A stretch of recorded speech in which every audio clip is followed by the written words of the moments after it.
Okay, well, welcome to Isaiah 26 as we're continuing these chapters, starting in chapter 24 of Isaiah the seer, seeing the future. He's telling our future. In fact, most of this is what's going to happen inside our own future. So, chapter 24 was pretty negative, pretty raw. 25 showed there's promise. 26 is going to go along with this promise. How do we deal with and survive the craziness that chapter 24 laid out pretty easily for us of what is coming in our future today? So we're going to get into this more. Now, to start this, Keil and Delitzsch, in their commentary on the Old Testament, had this to say. They said, of the Song of Isaiah, this is what in this chapter Isaiah is going to give us a song that will be sung in the last days.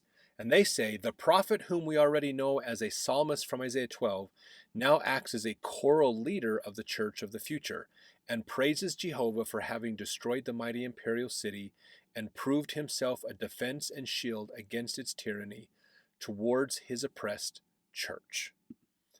So that's what we get, kind of a summary of what we're going to get today, basically. This is a song for us. So verse 1, in that day, the last days, shall this song be sung in the land of Judah.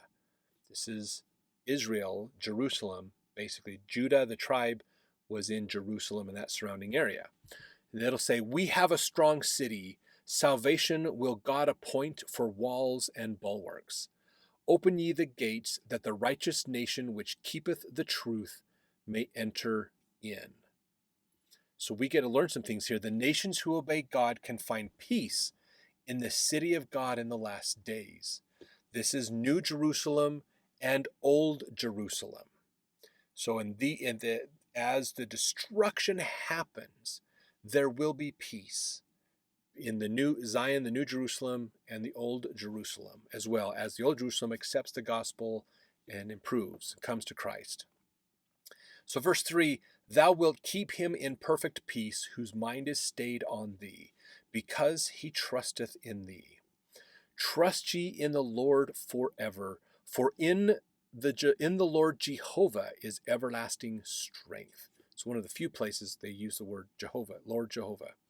Verse 5, for he bringeth down them that dwell on high, the lofty city. He layeth it low, even to the ground. He bringeth it even to the dust.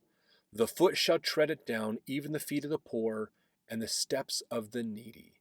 The way of the just is uprightness. Thou most upright dost weigh the path of the just. So this is us learning and improving and realizing that God is going to handle the wickedness and he is going to prepare a way for the righteous to be okay. Verse 8, yea, in the way of thy judgments, O Lord, have we waited for thee. The desire of our soul is to thy name and to the remembrance of thee. With my soul have I desired thee in the night. Yea, with my spirit within me will I seek thee early. For when thy judgments are in the earth, the inhabitants of the world will learn righteousness. Let favor be showed to the wicked, yet will he not learn righteousness. In the land of uprightness will he deal unjustly, and will not behold the majesty of the Lord.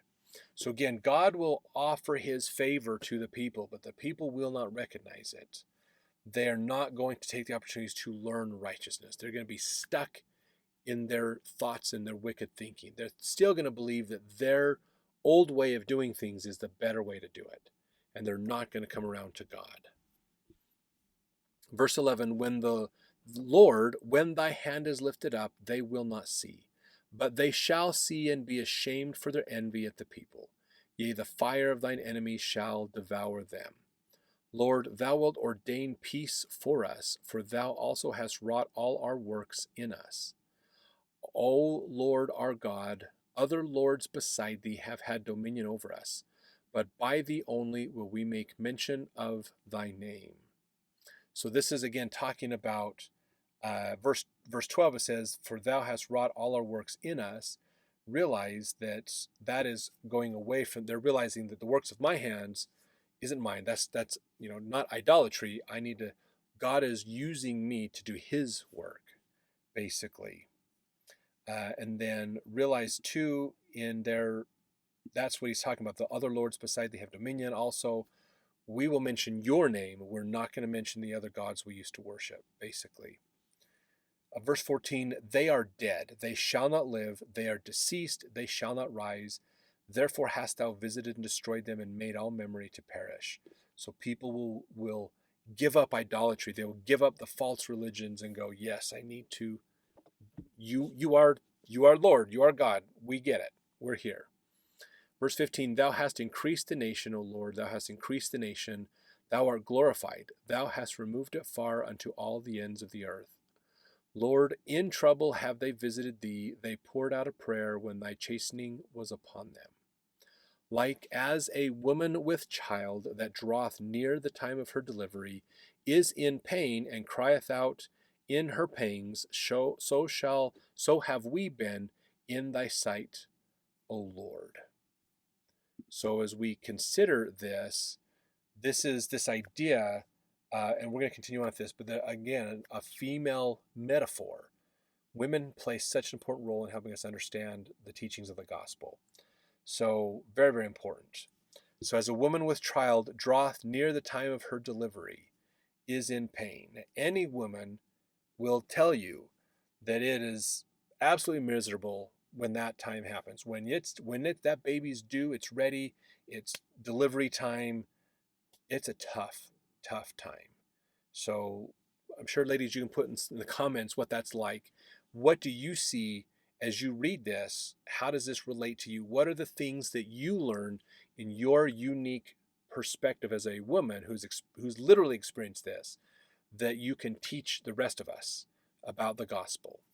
So verse 18, we have been with child, we have been in pain, we have as it were brought forth wind, we have not wrought any deliverance in the earth, neither have the inhabitants of the world fallen.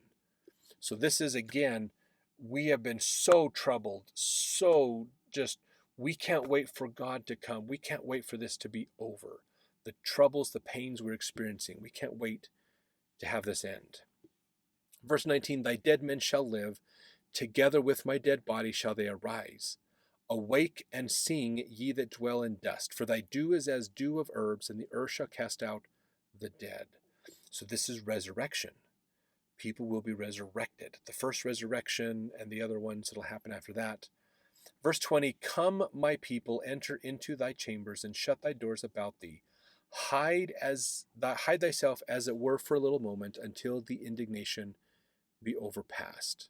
So we could look at this and say, basically, stay indoors, stay in your shelters, hide till the destructions are past. Survive by staying together, staying inside, basically.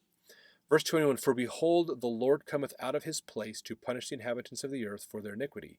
The earth also shall disclose her blood, and shall no more cover her slain. So the bloodshed and crime, the violence committed will be exposed and recompensed. That, if you think about it, the word apocalypse really means all secrets revealed. So this is the revelations of how much destruction has happened, is going to happen, and things will be righted and taken care of, basically, is what we're learning in here. So talk about a vision, a prayer, or a song sung in the last days between Old Jerusalem and New Jerusalem as things are finalizing up for the coming of the Savior to live through these two kingdoms, a political kingdom and a religious, spiritual kingdom, to rule and reign on the earth and subdue the wickedness of the earth and usher in the millennium, basically. This is what we have to look forward to.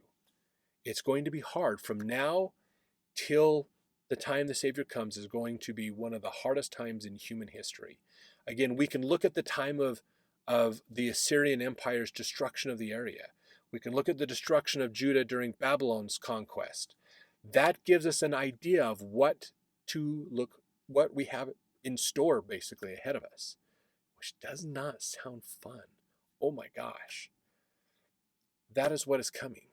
But it doesn't have to be a bad time. If we stand in holy places, if we keep the commandments of God, it will still be bad, but we can survive. God will take care of us and help us, and we will make it to the delivery of the Son. When Christ comes, and then peace can reign once again. It's going to be a great time. Let's jump over and continue this forward in the next chapter.